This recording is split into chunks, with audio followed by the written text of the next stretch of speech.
तो समझते हैं कि adjustment of reserve accurate profit losses, ये रिटायरमेंट चैप्टर में इसका ट्रीटमेंट क्या होता है।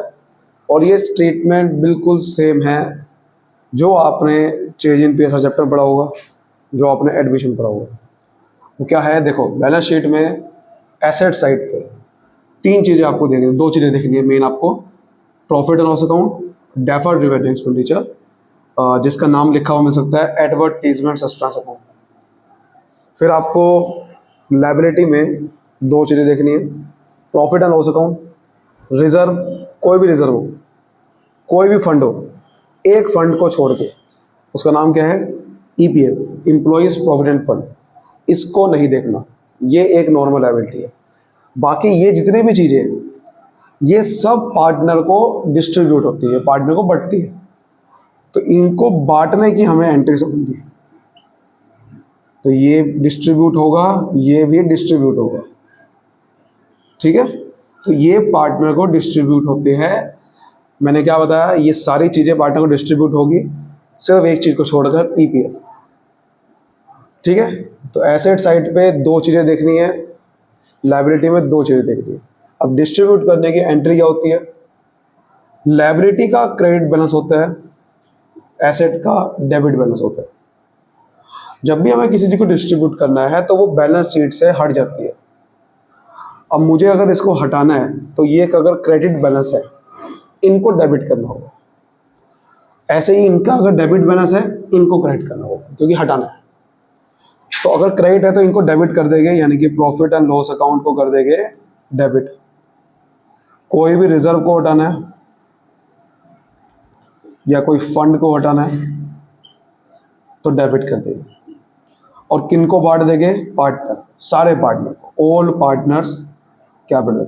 ये रिटायरमेंट चैप्टर में बता रहा हूं मैं कि जितने भी पार्टनर, यानी कि रिटायरिंग पार्टनर भी हो, उसको भी बांटना है, तो इसलिए ये एंट्री होगी। और कौन सी रेशो बांटना है, ओल्ड रेशो में, ठीक है। तो जब भी रिजर्व या प्रॉफिट लॉस अकाउंट वाली चीज बांटनी है, उनके क्रेडिट बैलेंस होते हैं, तो जब बांटना है तो उनको डेबिट करना है और पार्टनर को कर देना क्रेडिट। ये हो गया पहला केस। दूसरे, एसेट वाली कोई भी चीज़ बांटनी है, क्योंकि एसेट के डेबिट बैलेंस होते हैं, इनको बांटना है तो इनको क्रेडिट करना पड़ेगा, यानी कि पार्टनर को डेबिट करना पड़ेगा। तो सारे पार्टनर को कैपिटल अकाउंट को डेबिट करना, तो all partners capital account debit हो जाएंगे। और प्रॉफिट एंड लॉस अकाउंट और ये डेफर्ड रेवेन्यू एक्सपेंडिचर, ये क्रेडिट हो जाएगा। तो प्रॉफिट एंड लॉस अकाउंट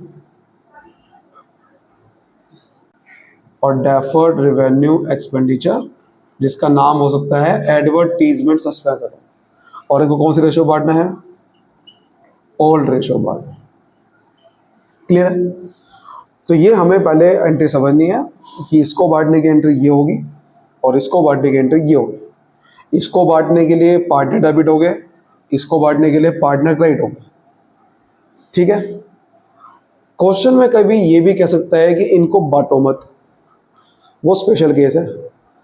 कुछ ना लिखा हो क्वेश्चन में, आपको हमेशा इनको बांटना है। लेकिन अगर क्वेश्चन में ये लिख दिया कि इनको बैलेंस शीट में वैसी का वैसी शो करो, it has to be shown in balance sheet, क्योंकि जब बांटते हैं तो बैलेंस शीट से हट जाता है वो। तो अगर क्वेश्चन में ये लिखा है कि बैलेंस शीट में वैसी का वैसी शो करो, या फिर लिखा आगे कि नोट टू डिस्ट्रीब्यूट, तो हमें क्या करना है, अगर लायबिलिटी वाली चीज कोई नहीं बांटनी, अगर कोई लायबिलिटी वाली चीज कहा है कि नहीं बांटनी, यानी कि जिसके क्रेडिट बैलेंस होते हैं, प्रॉफिट एंड लॉस अकाउंट यहां भी है यहां भी है, बट ये वाला बैलेंस कौन सा है, क्रेडिट, और ये वाला बैलेंस कौन सा है, डेबिट, तो दोनों में अलग अलग फर्क है।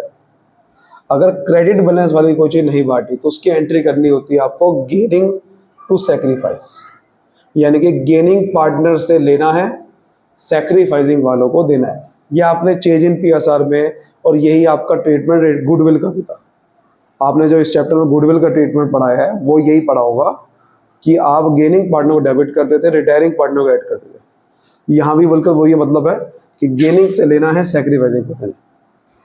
लेकिन अगर कोई एसेट वाली चीज नहीं बांटनी तो एंट्री उल्टी कर देनी है, यहाँ गेनिंग टू सेक्रीफाइस है और यहाँ पर सेक्रीफाइस टू गेन हो जाएगा।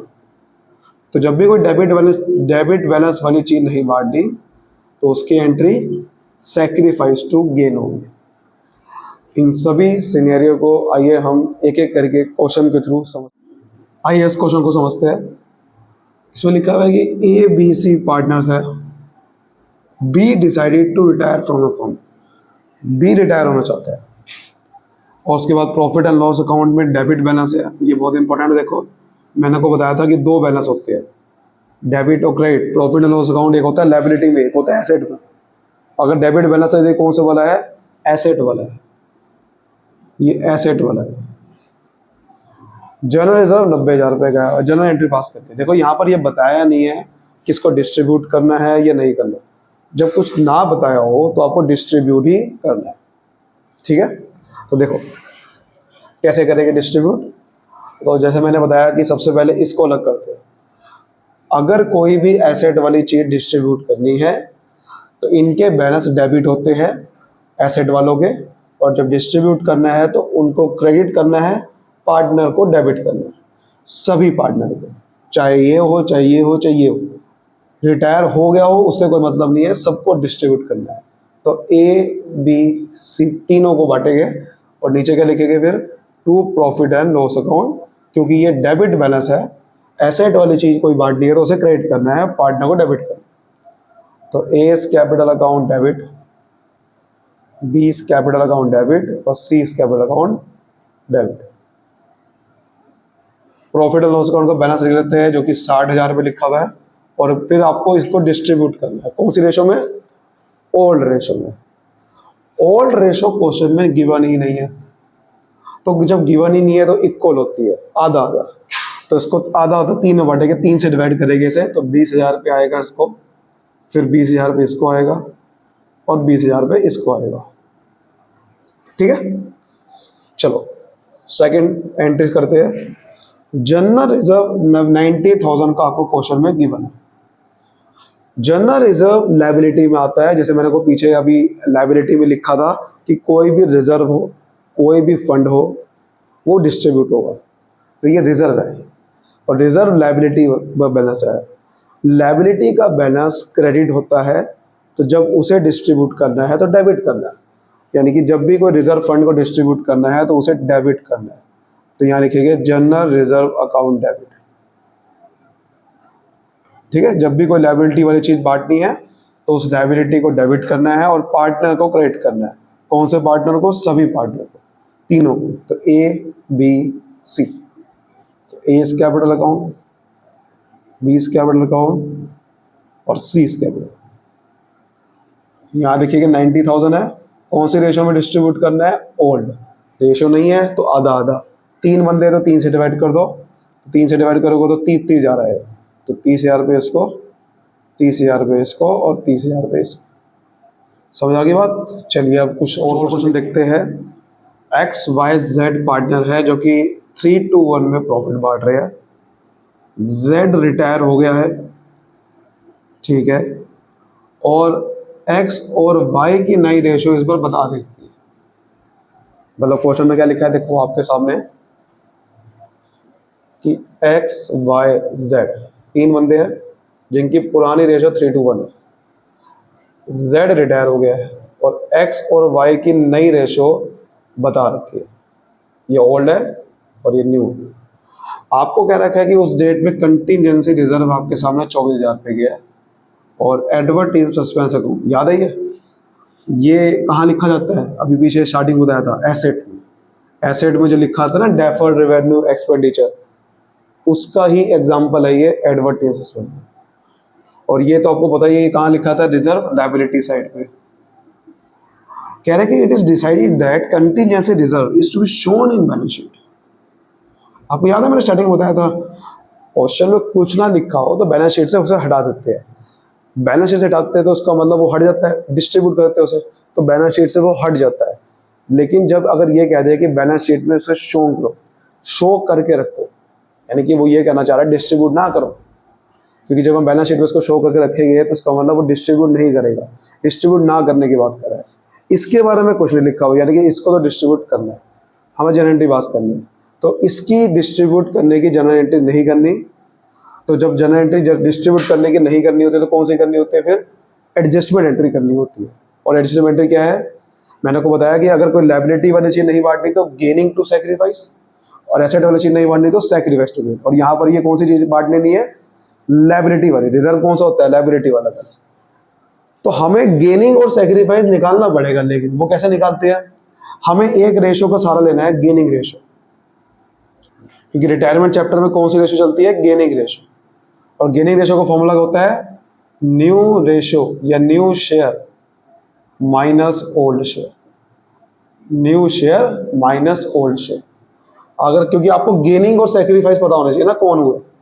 तो देखो एक्स की बात करते हैं, एक्स का नया शेयर कितना है, 1/2 माइनस पुराना शेयर 3 टोटल कितना है 6। अब मुझे ऐसे 6 बनाना है, क्योंकि यहाँ 6 है तो 3 से मल्टीप्लाई करना पड़ेगा, अगर नीचे करा तो 3 से ऊपर भी करना पड़ेगा। तो 6 हो गया नीचे, 3 बन जा 3, 3 माइनस 3 तो ये तो 0 आ गया, यानी कि इसको ना तो गेन हुआ ना सैक्रिफाइस हुआ। दूसरे की बात करते हैं वाई, वाई का नया शेयर है 1/2 माइनस पुराना कितना 2/6, फिर वही 6 बनाना है ऐसे, तो 3 से नीचे 3 से ऊपर, तो 6 एलसीएम आ गया, 3 माइनस 2 यानी कि 1/6। अगर गेनिंग रेशियो में कोई शेयर प्लस में आ रहा है यानी कि इसे गेन हुआ, अगर किसी का शेयर प्लस में आ रहा तो गेन हुआ, यानी कि सैक्रिफाइस किसको हुआ होगा, जेड को, क्योंकि जो बंदा बिजनेस से रिटायर होता है उसको हमेशा सैक्रिफाइस होता है, तो इसका मतलब जेड को सैक्रिफाइस होता है। एंट्री क्या होगी, एंट्री में पहले समझ में आ गई है कि वाई को डेबिट करना है, क्योंकि गेन को डेबिट करना है और सैक्रिफाइस को क्रेडिट करना है। जब भी लायबिलिटी वाली चीज कोई नहीं बांटनी तो मैंने आपको बताया एंट्री क्या होती है, गेन को डेबिट करना है और सैक्रिफाइस को क्रेडिट करना है, और सैक्रिफाइस किसे हो रहा है, जेड को। एक्स को कुछ भी नहीं हो रहा तो एक्स का नाम ही नहीं आएगा। अब अमाउंट कैसे निकालनी है, हमें पता है कि इसको गेन कितने का हो रहा है, लेकिन अमाउंट नहीं पता ना, तो अमाउंट निकालने के लिए क्या करना है, इसको मल्टीप्लाई कर देना है जितनी जो चीज नहीं बांटनी। हमें क्या नहीं बांटना, कंटीजेंसी रिजर्व, तो 24,000 से इसको मल्टीप्लाई कर देना, तो इसको मल्टीप्लाई करोगे तो 4,000 रुपये का गेन हुआ, यानी कि इसको 4,000 गेन हुआ, तो इसका मतलब ऑब्वियस ही बात है कि इसको 4,000 का नुकसान हुआ होगा। यही इसका एंट्री होगी, यही इसकी एंट्री होगी। बात समझ में आ गई। जब भी आपको अमाउंट निकालनी है तो सीधा शेयर को मल्टीप्लाई कर दो।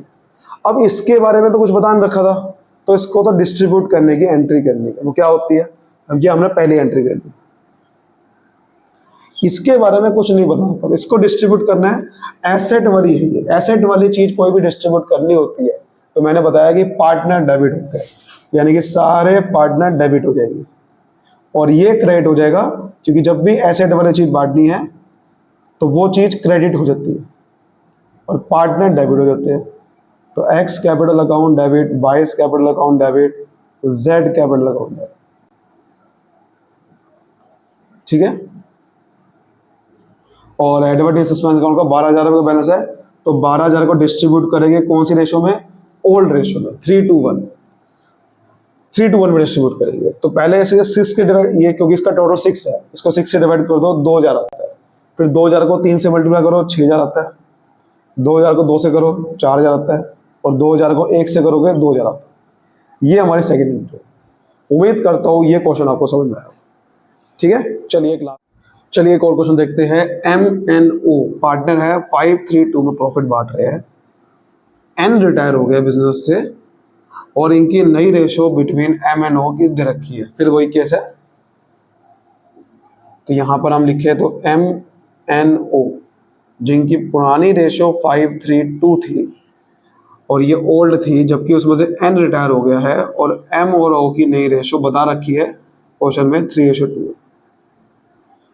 ओके, अब देखो आगे क्या लिखा हुआ है। जनरल रिजर्व आपके सामने 50,000 रुपये है। ये किस साइड पे आता है, याद करो, लायबिलिटी में आता है। एडवर्ड डिसेसमेंट से कहाँ आता है, ये अभी बताया था, एसेट में आता है। इसे डेफर्ड रेवेन्यू एक्सपेंडिचर बोलते हैं। और profit and loss account credit balance है। अगर क्रेडिट बैलेंस है तो लायबिलिटी वाला होता है बैलेंस, डेबिट बैलेंस होता है एसेट वाला। अब यहाँ क्वेश्चन में 3 चीजें दे रखी है, वो तो बात है, लेकिन नीचे क्या लिखा है, सिंगल एडजस्टमेंट एंट्री पास कर। देखो जब भी एडजस्टमेंट एंट्री लिख देगा तो भी आपको समझ जाना है कि बांटना नहीं है, यहाँ पर किसी को भी नहीं बांटना, क्योंकि यहाँ लिखा है एडजस्टमेंट एंट्री। और कौन सी पास, सिंगल, अलग अलग नहीं करनी, तीनों की एक एंट्री करनी है। कौन सी एंट्री? एडजस्टमेंट, मतलब कि जब नहीं बांटना होता, यानी कि या तो गेनिंग टू सेक्रीफाइस या सेक्रीफाइस टू गेन।